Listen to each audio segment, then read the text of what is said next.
to talk with James Dyson, the British inventor behind the famous Dyson vacuums, on reinventing old stuff, asking him what the word inventor means to him.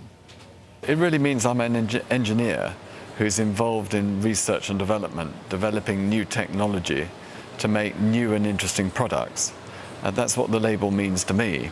I mean, some people think of it as someone in a shed working away, coming up with an invention. That isn't quite how I work. It is how some work. You know, here in Silicon Valley, there is this sort of ongoing legend, and it happens over and over again, where usually two guys, and usually in a garage somewhere near Palo Alto, will invent something new. But you know, for the last 30 or 40 years in these parts, it's all about inventing new electronic technology around semiconductors or software or social media or something.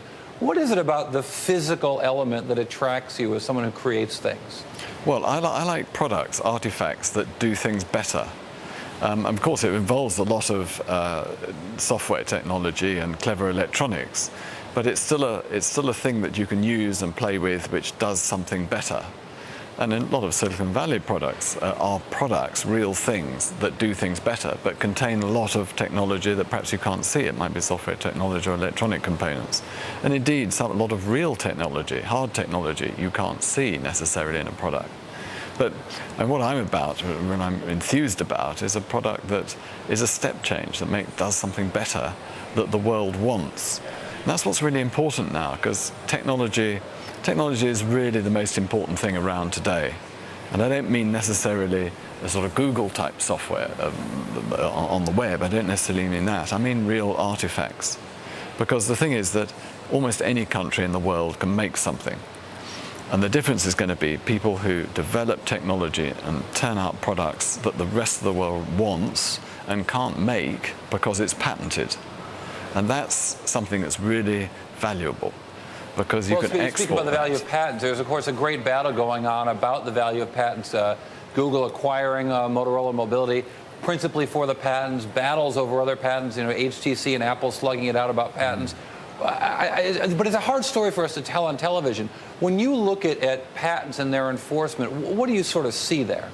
Well, I see a system that was designed by Henry VIII about 600 years ago.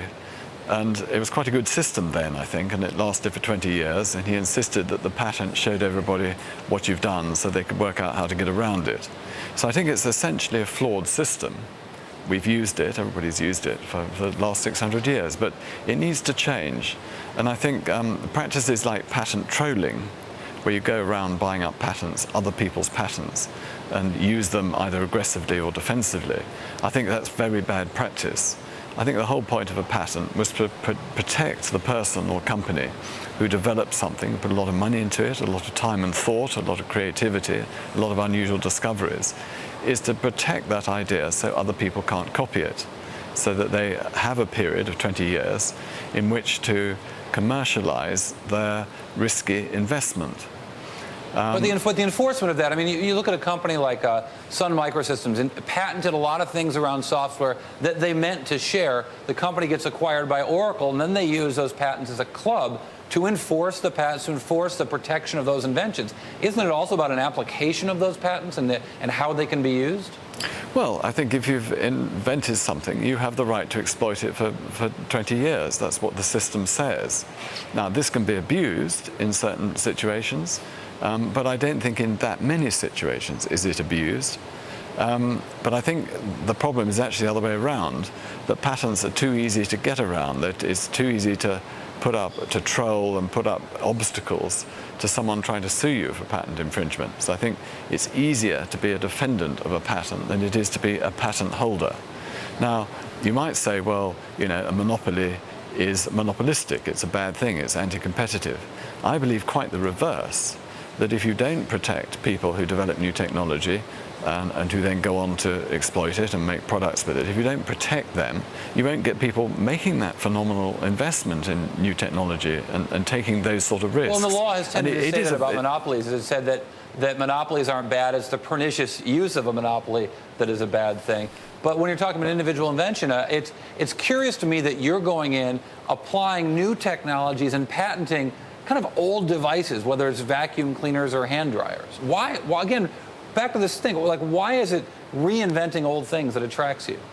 Well, so often some of the things we tackle just haven't been looked at by people. They're rather prosaic products, as you say, hand dryers and fans and vacuum cleaners. But the extraordinary thing about those markets is that people weren't bringing any innovation. They weren't developing them.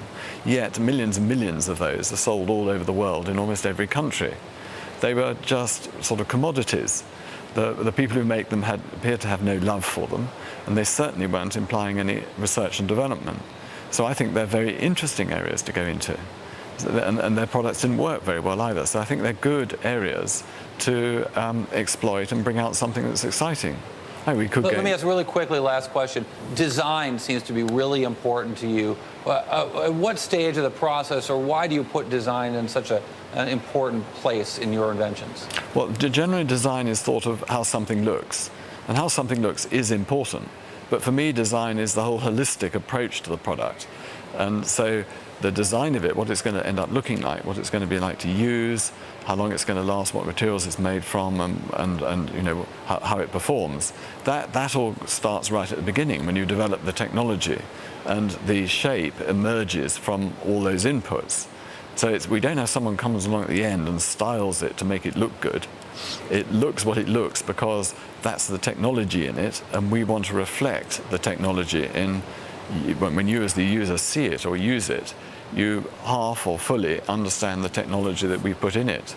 So it's not a styling exercise. It's very much part of the whole research and technology process.